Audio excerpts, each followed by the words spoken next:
Ok, hoje vamos estudar Daniel 12. A primeira parte do capítulo é uma conclusão da visão de Daniel 11. Vamos ler mais uma vez versos 40 a 45, antes de entrar no capítulo 12, reforçar essa parte da profecia.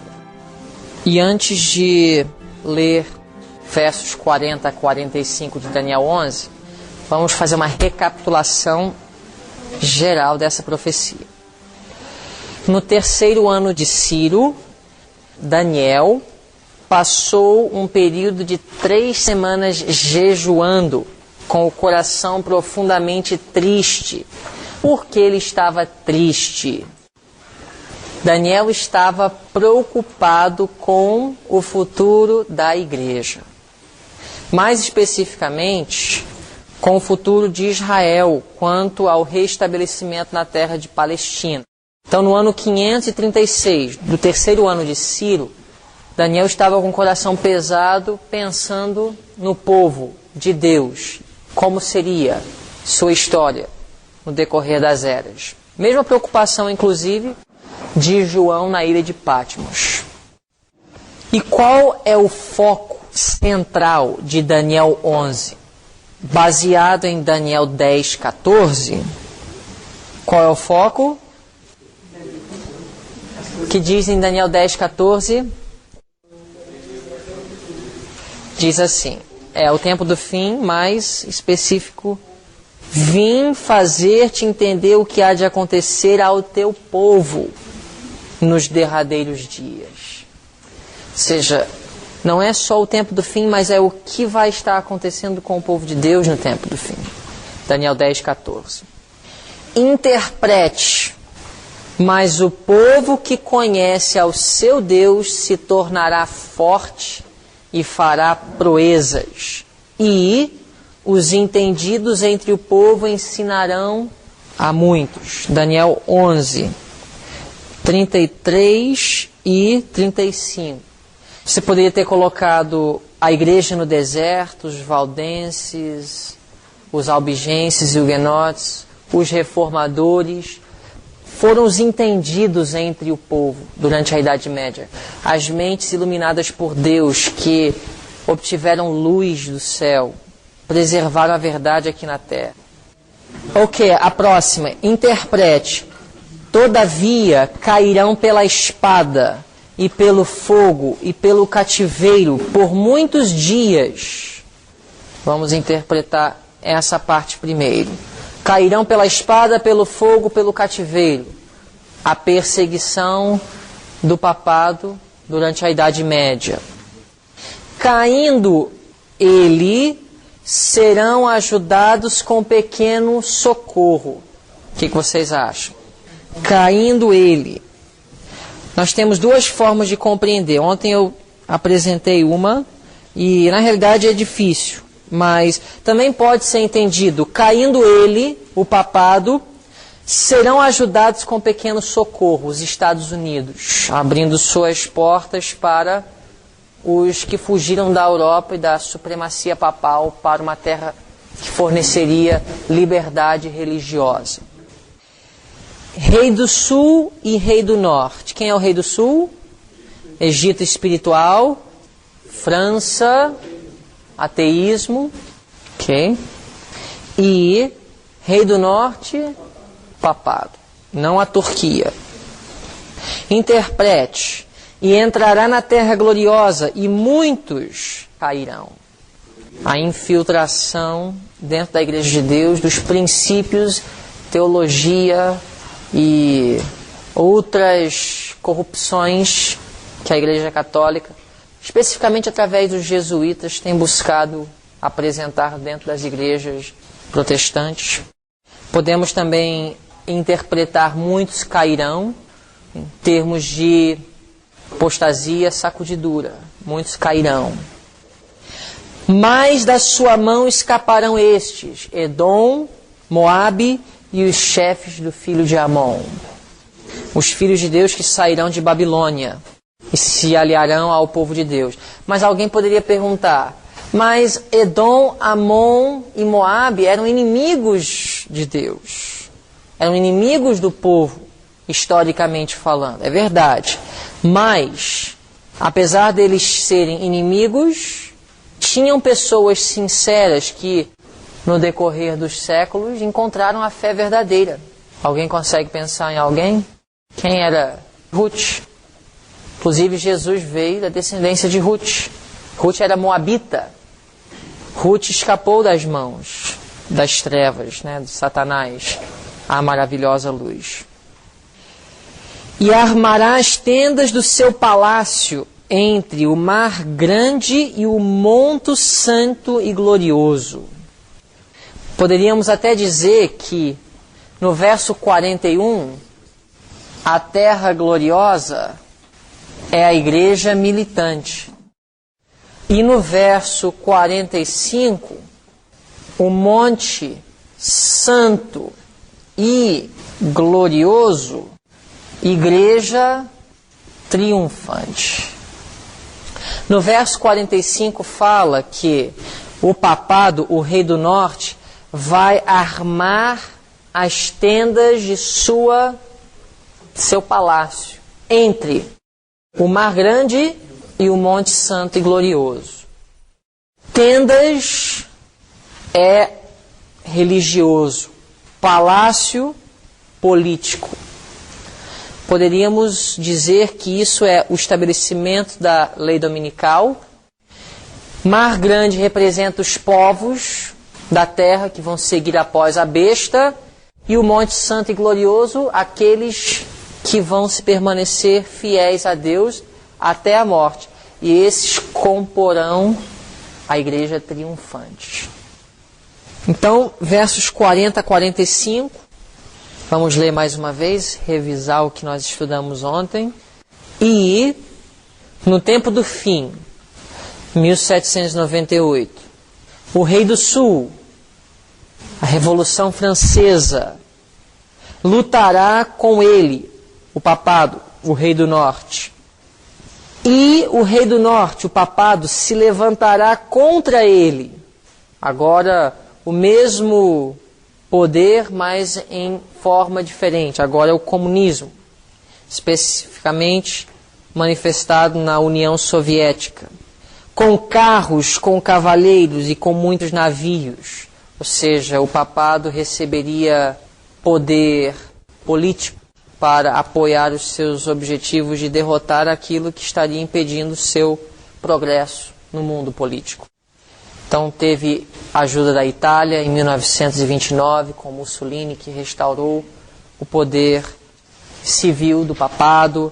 Os Estados Unidos, na última parte do século XX, especialmente na década de 80, a união de João Paulo II com o presidente dos Estados Unidos, Ronald Reagan, a queda da União Soviética, tudo isso está no verso 40.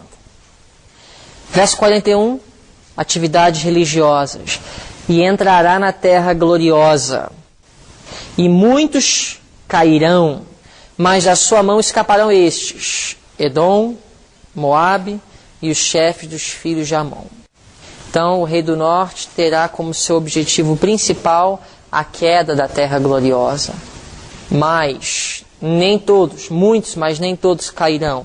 E muitos escaparão de suas mãos, Edom, Moabe e os chefes dos filhos de Amon. Verso 42, e estenderá sua mão contra os países, e a terra do Egito não escapará. E apoder-se-á dos tesouros de ouro e de prata, e de todas as coisas preciosas do Egito. E os líbios e os etíopes o seguirão. Mas os rumores do Oriente e do Norte o espantarão. Ou seja, o alto clamor vai espantar, vai despertar a fúria e a ira do papado. E sairá com grande furor para destruir e extirpar a muitos. Podemos dizer que este é o pequeno tempo de angústia que precede a lei dominical. E armará as tendas do seu palácio, a lei dominical, entre o mar grande, os povos da terra, e o monte santo e glorioso, o povo de Deus, fiel e verdadeiro. Mas chegará o seu fim, e não haverá quem o socorra, seu próprio sistema de apoio se transformará contra ele, o papado. Capítulo 12. Capítulo 12 já não é tão difícil como o capítulo 11 foi. Mas a primeira parte do capítulo 12 é apenas uma continuação da parte final do capítulo 11. E naquele tempo, que tempo é esse? Naquele tempo, baseado no contexto. Naquele tempo. Isso, no verso 45. Mas chegará ao seu fim, e não haverá quem o socorra. Naquele tempo se levantará Miguel. Ou seja, antes do fechamento da porta da graça, se você olhar para os acontecimentos aqui na terra com olhos carnais, olhos humanos, aparentemente, quem está vencendo? Quem está obtendo a vitória? No lado de quem está Deus, aparentemente, antes do fechamento da porta da graça? Babilônia, a Igreja Católica, aparentemente Satanás está obtendo a vitória. Por quê? Houve o pequeno tempo de angústia, não pode comprar nem vender, vai haver o aparecimento, a contrafação de Jesus. Vocês sabem que Jesus vai aparecer em Nova York, em Miami, no Rio de Janeiro, com uma voz melodiosa, com uma aparência como de um anjo de luz, e o mundo todo será cativado. E sabe o que esse falso Jesus vai dizer? Isso tudo nós podemos ler no livro Grande Conflito. Ele vai dizer: o Papa realmente é o meu representante aqui na Terra. Tudo o que ele fala, obedeça. E ele vai curar, e ele vai multiplicar os pães, e ele vai aparentemente trazer paz. E quantos vão então, inclusive dos adventistas do sétimo dia, apenas seguir essa voz melodiosa desse falso Cristo? Aí então terá um povo aqui na terra que vai estar dizendo: não, não é Cristo, porque conhecem a doutrina bíblica da segunda vinda de Cristo, e vão saber que não é Cristo. Apesar de todas as aparências, os sentidos de ver e ouvir e tocar e sentir, apesar de tudo isso está dizendo ao contrário, mas o povo de Deus, fiel e verdadeiro, vai dizer: não é. Então, isso vai ser o quê? No verso 44 de Daniel 11, os rumores do Oriente e do Norte o espantarão. É um incômodo. Então vai haver um período de terrível perseguição, de zombaria, de crueldade, de ataques. Muitos morrerão como mártires. Mesmo da última geração, não é somente os 144 mil que serão salvos. Muitos morrerão como mártires. Então, aparentemente, quem está ganhando? A causa do inimigo. Mas, naquele tempo, se levantará Miguel. Então, no verso 1 do capítulo 12, naquele tempo de derrota aparente para o povo de Deus, muitos terão morrido, e todos esses acontecimentos acontecendo ao seu redor, Miguel se levantará. Agora, quando Miguel se levanta, é um acontecimento visível para os habitantes da terra? Não necessariamente. Mas agora a porta da graça fecha.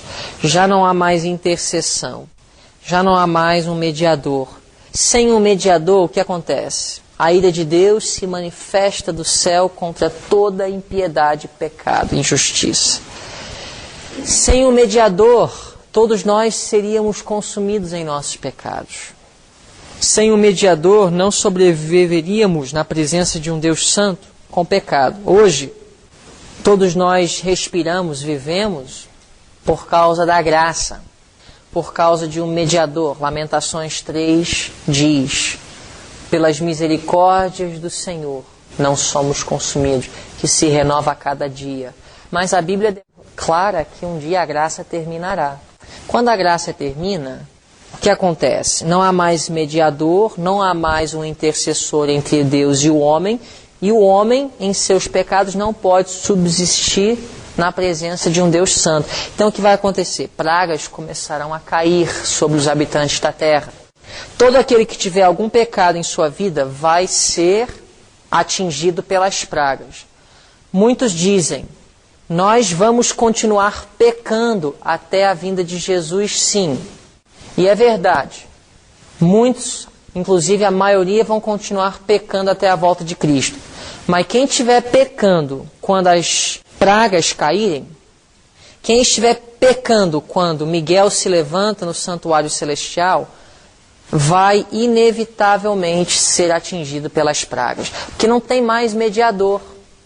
Com o pecado na minha vida, a única forma de eu não ser consumido pela ira de Deus é através de um mediador.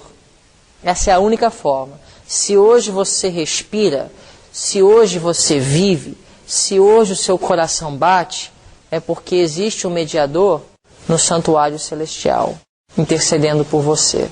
Mas fique sabendo, uma vez que não há mais mediação, não há mais graça, um pecado em sua vida é o suficiente para que a ira de Deus se manifeste contra você. Naquele tempo se levantará Miguel, o grande príncipe, que se levanta a favor dos filhos do teu povo. E haverá um tempo de angústia. Esse tempo de angústia, alguém pode interpretar para mim? Derramamento das 7 pragas. Tempo de angústia de Jacó. Qual nunca houve, desde que houve nação até aquele tempo. Olha só. Qual nunca houve. Isso quer dizer que vai ser mais terrível do que quando caíram as águas no dilúvio. Imagina como deveria ter sido terrível para os habitantes da terra nos dias de Noé, quando as chuvas começaram a cair. O medo, o espanto por nunca terem visto algo daquela natureza. Hoje, quando a gente vê uma chuva forte, a gente não se espanta tanto, que estamos já acostumados. Eles não. Foi uma grande surpresa, foi algo terrível, aterrorizante. Mas Daniel disse que o tempo de angústia que está para vir é pior. Imagina como deveria ter sido em Sodoma e Gomorra, o fogo caindo do céu. Mas este tempo de angústia será pior. Imagina como deveria ter sido para os habitantes de Judá quando Nabucodonosor destruiu Jerusalém em 586. Mas este tempo de angústia é um qual nunca houve, desde que houve nação até aquele tempo. Pior do que Tito, quando ele invadiu e destruiu Jerusalém no ano 70. Tempo de angústia qual nunca houve, desde que houve nação. Mas naquele tempo, qual tempo? Tempo de angústia. Naquele tempo em que as pragas estão sendo derramadas, livrar-se-á quem? O povo de Daniel. Isso foi um alívio. Depois de tudo que ele ouviu, desde verso 1 de Daniel 11, depois de tudo, no final, qual foi a mensagem de conforto? Naquele tempo, livrar-se-á o teu povo, Daniel, todo aquele que for achado escrito no livro. É interessante, se você segurar o dedo em Daniel 12, vamos para Apocalipse 13. Quem tem o nome escrito no livro, quando isso tudo estiver acontecendo? Apocalipse 13, 8 diz assim: e adoraram-na, falando da besta, todos os que habitam sobre a terra. Quantos? Todos. Igual em Daniel capítulo 1, parece que Babilônia está triunfando, né? Nabucodonosor veio, tirou os utensílios da casa de Deus, trouxe para a casa de seus deuses. Quem está ganhando aparentemente, no início de Daniel 1? Babilônia, Nabucodonosor, a causa do erro. E adoraram a todos os que habitam sobre a terra. Esse todos aqui significa todos, tem que continuar lendo. Esses cujos nomes não estão escritos no livro da vida do Cordeiro que foi morto desde a fundação do mundo. Então, quem tem seus nomes escritos no livro da vida quando tudo isso estiver ocorrendo? Fala para mim baseado no texto. Baseado no texto Apocalipse 13:8. Quem? Os que não adoraram a besta. Vocês entenderam? Ou seja, somente os que não adoram a besta permanecerão com os seus nomes escritos no livro da vida. Vocês conseguiram acompanhar esse raciocínio? Daniel 12:1. Quem vai ser livrado? O povo de Daniel, aqueles que têm os seus nomes escritos onde? No livro. Mas Apocalipse 13:8 me fala quem realmente vai ter o nome escrito no livro. Quem? Aquele que não adora a besta. Então quem é o povo de Daniel quando as pragas começarem a cair? Os que não adoram a besta. Vocês entenderam? Um texto explica o outro. Daniel é a profecia, Apocalipse a revelação. Todo aquele que for achado escrito no livro da vida, ou seja, todo aquele que não adora a besta nem segue sua imagem. Verso 2. Mas será que só esse povo é o povo de Daniel? Não. E muitos dos que dormem no pó da terra ressuscitarão, uns para a vida eterna, e outros para a vergonha e desprezo eterno. Isso inclusive se refere à ressurreição especial. Ellen White fala em Grande Conflito, todo aquele que morreu sob a proclamação do terceiro anjo desde 1844, ressuscitará durante esse período logo antes da volta de Cristo.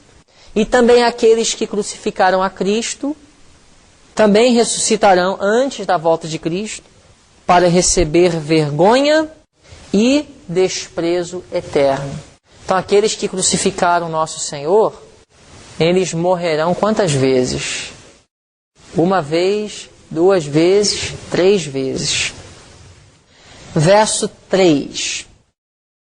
Os que forem sábios, pois, resplandecerão como o fulgor do firmamento. Provavelmente aqui se referindo àqueles que vão fazer a última demonstração do que o poder de Deus é capaz de fazer na vida de um coração submisso a Ele. Os que viverão sem pecado durante esse período de angústia. Os sábios, os que vão resplandecer como o fulgor do firmamento. E os que a muitos ensinam a justiça, como as estrelas sempre e eternamente. Muito provável aqui um paralelo com os 144 mil. Eles brilharão como as estrelas, sempre e eternamente. Verso 4. E tu, Daniel, encerra estas palavras e sela este livro até ao fim do tempo. Nós já descobrimos que o fim do tempo, 1798. Então, o livro de Daniel, especialmente as profecias de Daniel, seriam seladas até 1798. Esse texto em Daniel 12:4 é interessante. Muitos já trouxeram diferentes formas de explicar, mas sabemos que as profecias de Daniel foram seladas até o ano 1798. Aí a última parte do verso diz assim: muitos correrão de uma parte para outra, e como resultado disso, o conhecimento se multiplicará. Agora, o contexto imediato nos leva a concluir que o conhecimento das profecias de Daniel se multiplicará. Agora, isso é uma interpretação, é o que o texto está falando. Você pode fazer uma aplicação. Outra aplicação, no caso, você também pode dizer que vai se multiplicar conhecimento tecnológico, etc, etc. Agora, no verso 4, onde diz, muitos correrão, você pode fazer uma aplicação assim. vai haver uma expansão de meios de transporte. Isso é uma aplicação, mas qual é a interpretação? Se o conhecimento se multiplicando é o conhecimento das profecias de Daniel, a partir de 1798, muitos correrão. Vamos abrir em Amós, capítulo 8. E vamos ler o versículo 11 e 12.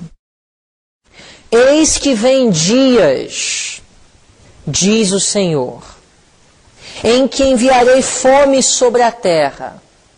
Fome sobre a terra. Que tipo de fome?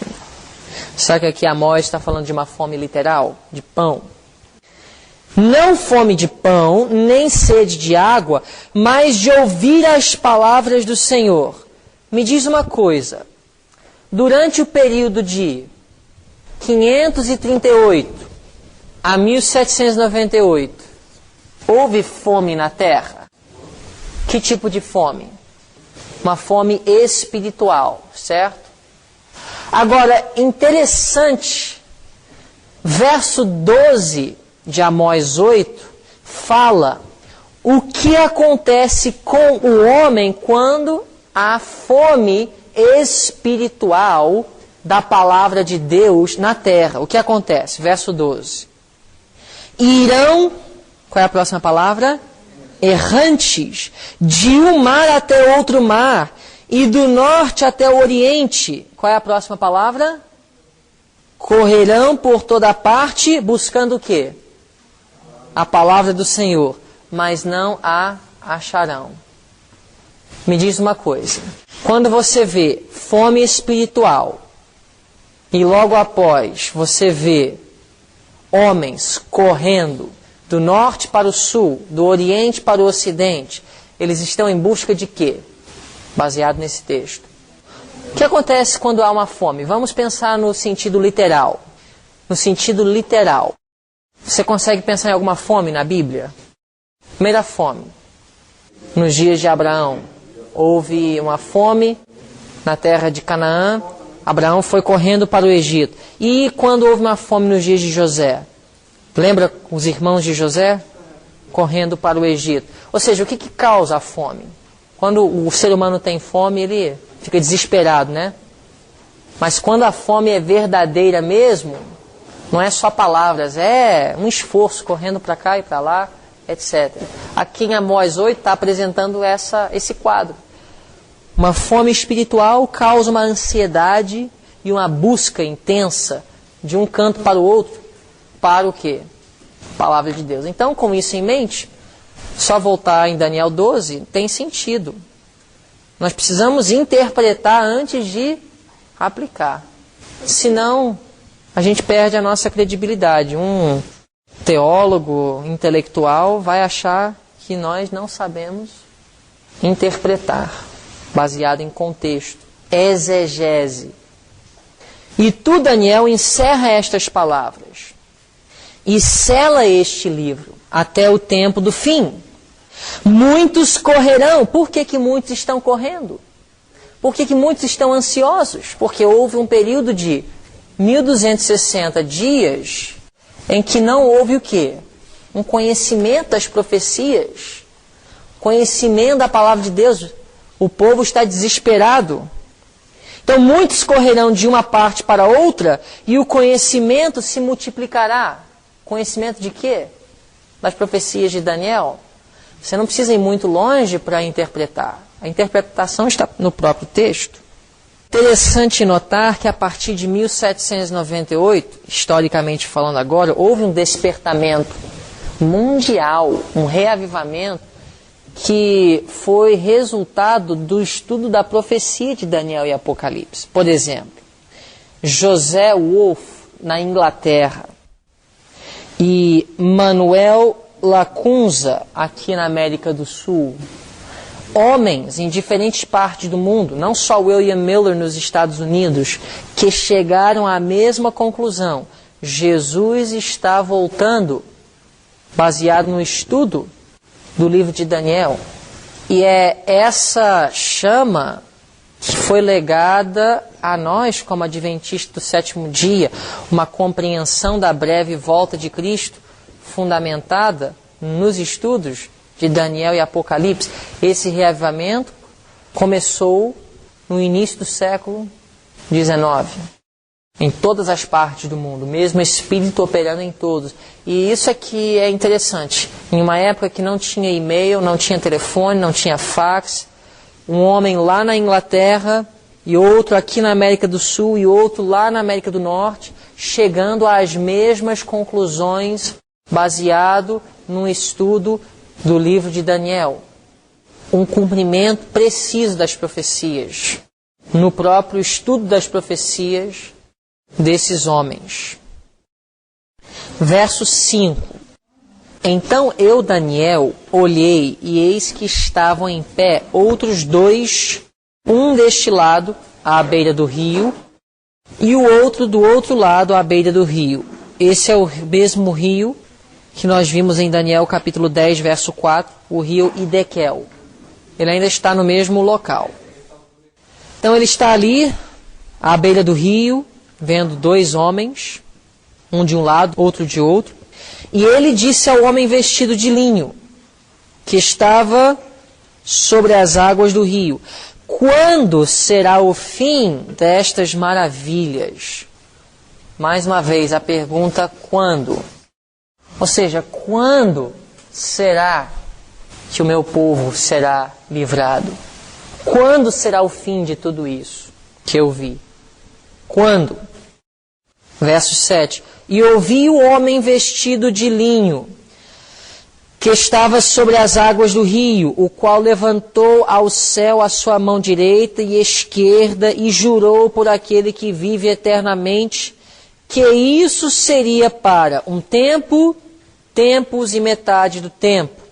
E quando tiverem acabado de espalhar o poder do povo santo, todas estas coisas serão cumpridas. Tempo, tempos e metade do tempo. 1260 anos, que se estenderam de 538 a 1798. Então, a pergunta quando, a resposta vem. Primeiro, tem esse período. 538 a 1798. E diz aqui: quando tiverem acabado de espalhar o poder do povo santo.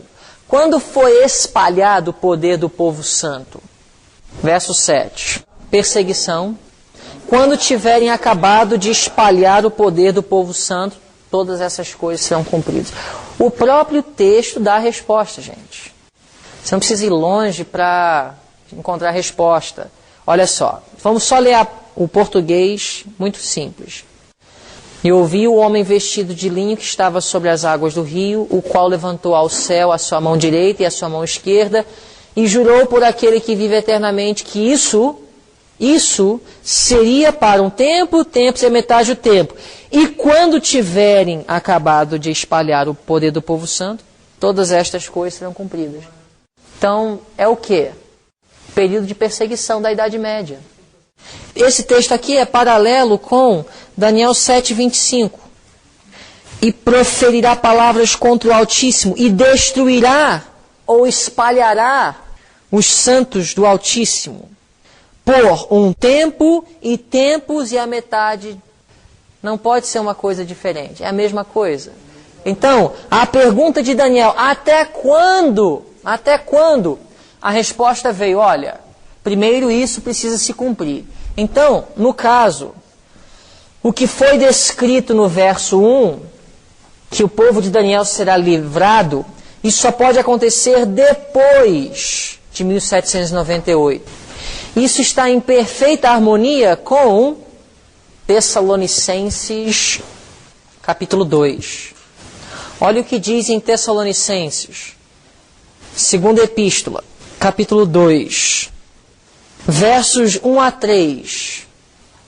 Ora, irmãos, rogamo-vos pela vinda do nosso Senhor Jesus Cristo e pela nossa reunião com Ele, que não vos movais facilmente do vosso entendimento, nem vos perturbeis quer por espírito, quer por palavra, quer por epístola, como de nós, como se o dia de Cristo estivesse já perto.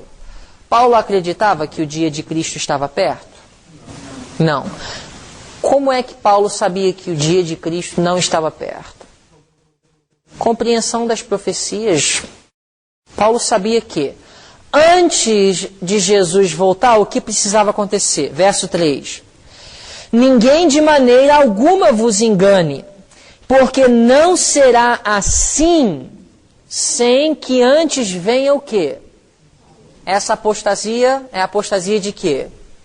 De 1260 dias proféticos. O próprio apóstolo Paulo sabia que antes da volta de Cristo tinha que acontecer o quê? 1260 dias proféticos. Talvez nem Paulo compreendia todas as implicações. Mas, à luz do grande conflito, nós sabemos que é necessário que Deus permita que Satanás faça sua demonstração. Assim como Cristo, durante 3 anos e meio, executou o seu ministério, e Jesus veio para revelar o quê? O Pai. Durante 3 anos e meio. Interessante, 3 anos e meio dá quantos dias literais? 1260 dias. Isso é o ministério de quem? Jesus. Ele ministrou durante 1260 dias, sim ou não? Se ele começou na primavera do ano 27 e ele morreu no outono do ano 31, ele então teve um ministério de 1260 dias, 3 anos e meio. Então Cristo teve a oportunidade de revelar para o universo o caráter do Pai. Só que, à luz do grande conflito, nós sabemos que Satanás também precisa de ter a mesma oportunidade de revelar os princípios de seu governo, de sua liderança. Que a grande acusação dele foi o seguinte: eu posso governar o universo melhor que Deus. E essas sementes de desafio foram plantadas nas mentes de muitos seres que não caíram. E isso tudo precisava ser provado diante do universo não caído. Então, Cristo demonstrou o amor do Pai. Agora, Lúcifer teria a oportunidade, durante 1260 dias proféticos, de demonstrar os princípios de sua filosofia. E assim ele teve. Paulo sabia, de uma forma ou outra, que antes da volta de Cristo, ainda era necessário que algumas coisas acontecessem. Tem a purificação do santuário, tinha a demonstração da Idade Média. A Idade Média foi a meia-noite do mundo, diz Ellen White. A Idade Média foi o quê? A oportunidade de Satanás de reger o mundo.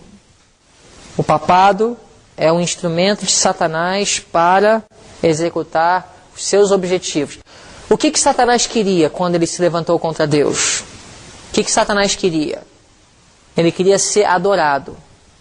E durante a Idade Média ele foi adorado? A Bíblia fala em Apocalipse 13 que o dragão deu à besta o quê? Seu poder, seu trono e sua autoridade.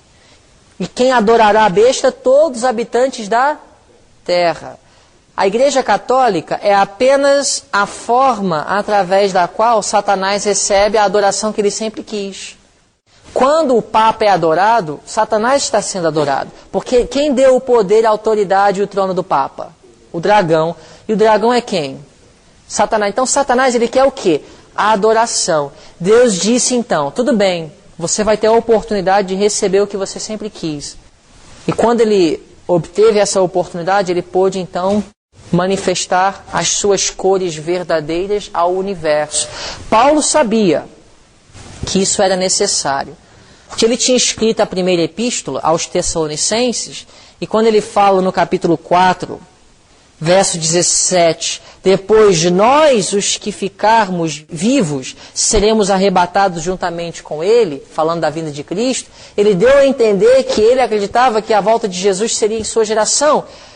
Então, através da primeira epístola aos Tessalonicenses, Paulo mesmo deixou os irmãos confusos. Aí ele escreve: irmãos, não sejam tão facilmente movidos da verdade que vocês já conhecem, nem por epístola, nem por sermão, por nada. Porque vocês sabem que, antes que o dia do Senhor venha, primeiro precisa ocorrer o quê? A apostasia. Então, com tudo isso, vamos voltar para Daniel 12. Verso 6. Quando? Daniel perguntou o quê? Quando? Quando que o meu povo vai ser livrado? Aí, o que o anjo respondeu?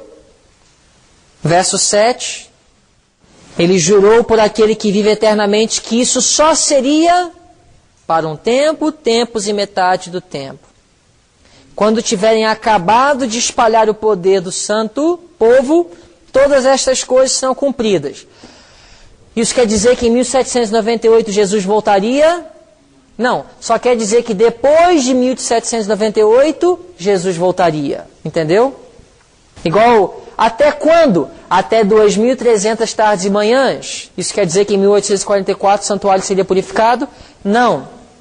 Mas queria dizer que a partir de 1844 o santuário estaria sendo purificado. Certo? Vamos agora para o verso 8. Eu, pois, ouvi, mas não que? Ele entendeu a profecia de Daniel 11? Sim ou não? Olha, em Daniel 10, disse que ele entendeu. Talvez o que ele não entendeu aqui foi a resposta no verso 7. Em Daniel 10, verso 1, diz: no terceiro ano de Ciro, rei da Pérsia, foi revelada uma palavra a Daniel, cujo nome era Beltesazar. A palavra era verdadeira e envolvia grande conflito. E ele, qual é a próxima palavra? Entendeu. Então ele entendeu a profecia de Daniel 11. Só que aí no capítulo 12 ele faz uma pergunta: quando será o fim destas maravilhas?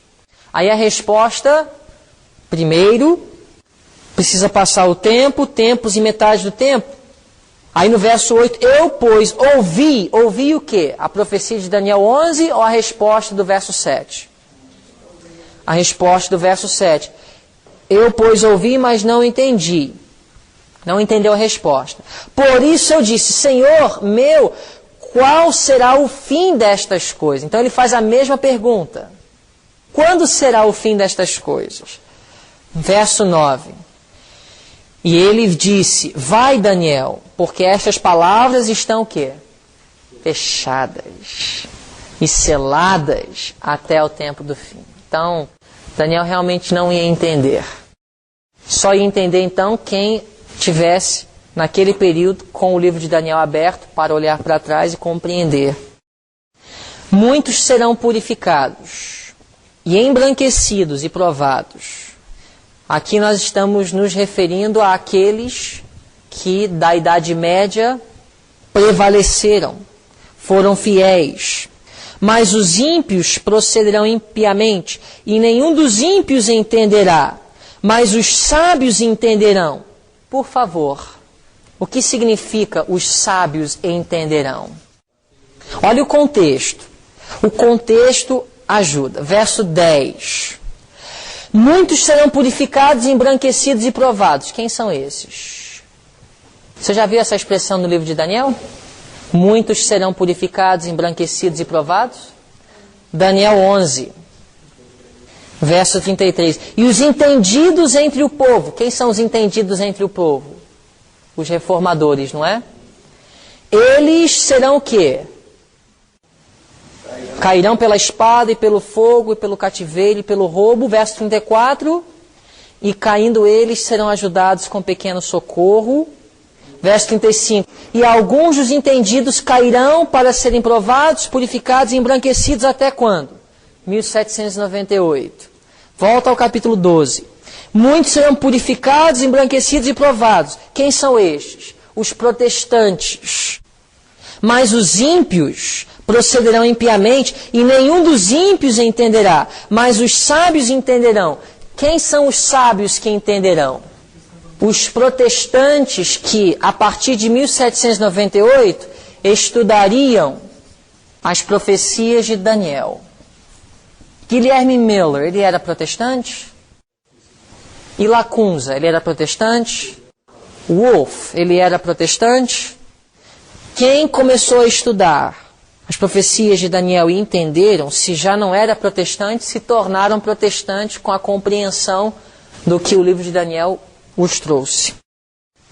Verso 11.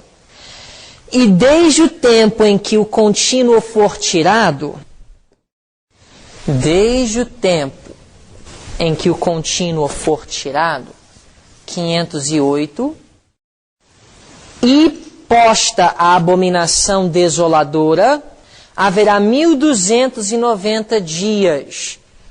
1290 dias de 508 nos leva ao ano 1798. 508 é diferente de 538, por quê? 538, que é o período de 1260 dias, é o quê? O ano em que a Igreja Católica obteve supremacia absoluta na Europa, poder político e religioso unidos. Mas 508 é quando Clovis e outros começaram a lutar pela Igreja Católica.